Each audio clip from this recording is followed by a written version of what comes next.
And joining us now, national political correspondent for NBC News and MSNBC, and author of The Red and the Blue, Steve Kornacki, and politics reporter covering elections and voting for Business Insider, Grace Panetta, and politics and journalism professor at Morgan State University, politics editor at The Grio, and an MSNBC political contributor, Jason Johnson. Steve Kornacki, I want to start with you.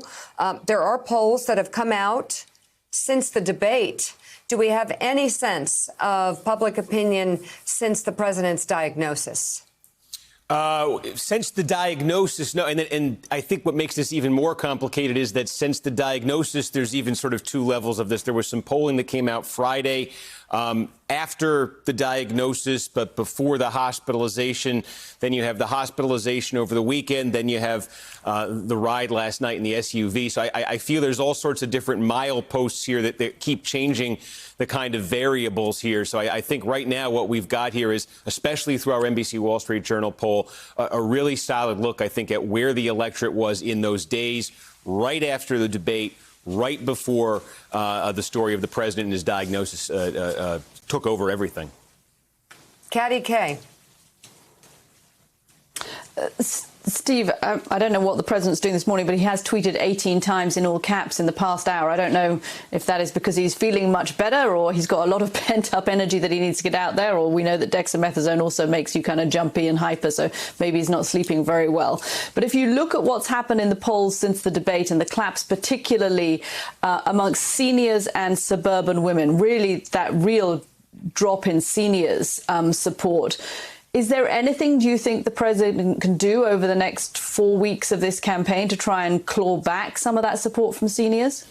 Yeah, it's tough to say because I think one of the realities here, that we haven't seen margins this big in the 65-plus demographic, but I think consistently and I think critically before the coronavirus, we were seeing evidence of slippage for the president among voters over 65. Because I think there's a certain school of thought out there that, the coronavirus came along, it disproportionately affects 65 plus. Folks in that demographic haven't liked the president's handling on it. Therefore, you're seeing numbers like this. It's certainly possible, I think, that the coronavirus and the president's handling of it is reinforcing some of the doubts that senior citizen demographic had about the president. But I think one thing to keep in mind is our NBC Wall Street Journal poll last summer, I'm talking the summer of 2019 here, had Joe Biden running ahead of Donald Trump among senior citizens. So I think there might be some more deeper, longer standing concerns there that 65 plus voters have had with the president. But yeah, this is a group that if you looked at the exit polls in 2016 were for Trump by a wide margin.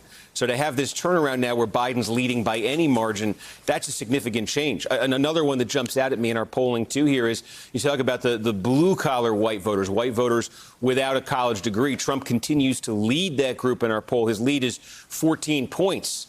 That's a reduction of more than half from where he finished there in the 2016 campaign. So, again, it's a lead for Trump, but it's a lead that's not nearly on the magnitude of what he got in 2016. So I look at this moment that Trump's in right now. Here we are in early October. It does look quite a bit when you look at these numbers like early October 2016 when the Access Hollywood tape hit.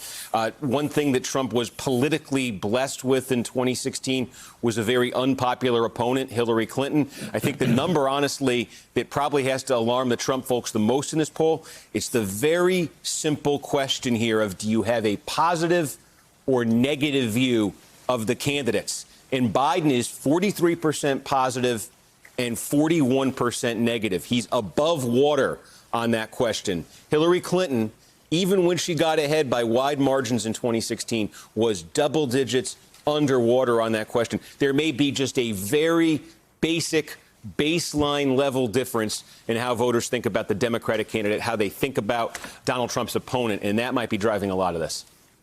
Jonathan Lemire, we'll let you ask Jason a question in a second. I just want to go over, though, what we've been seeing in some other polls, the statewide poll. Jonathan, Florida, Donald Trump up 4 in a New York Times Siena poll, tied in Ohio in the New York Times Siena poll, up 4 in Arizona as well.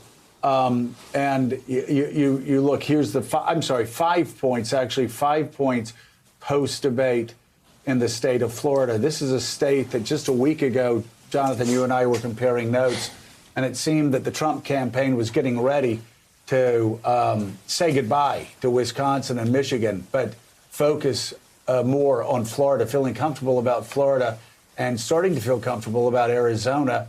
But at least in Florida, down by 5 points now post-debate. That's right, Joe. This debate, seems to have widespread effect and is reshuffling the map a little bit here. Yes, the Trump campaign was feeling good about pre-debate, was feeling good about Florida, was feeling good about Arizona. Yes, started to fear that Wisconsin might be slipping away, and therefore felt like Pennsylvania was the state where they were going to make their great push. The president was basically going to live there in the last month of this campaign. That would be the Electoral College tipping state. And now we're seeing the fallout from the debate, and soon we'll see the fallout from this diagnosis. Those may just make this climb that much steeper for them, particularly because they have a candidate who's sidelined, who can't raise money for a campaign that's already facing a real cash deficit to the Biden camp, and also, of course, can't be holding his signature rallies, at least for the time being. Thanks for checking out MSNBC on YouTube, and make sure you subscribe to stay up to date on the day's biggest stories. And you can click on any of the videos around us to watch more from Morning Joe and MSNBC. Thanks so much for watching.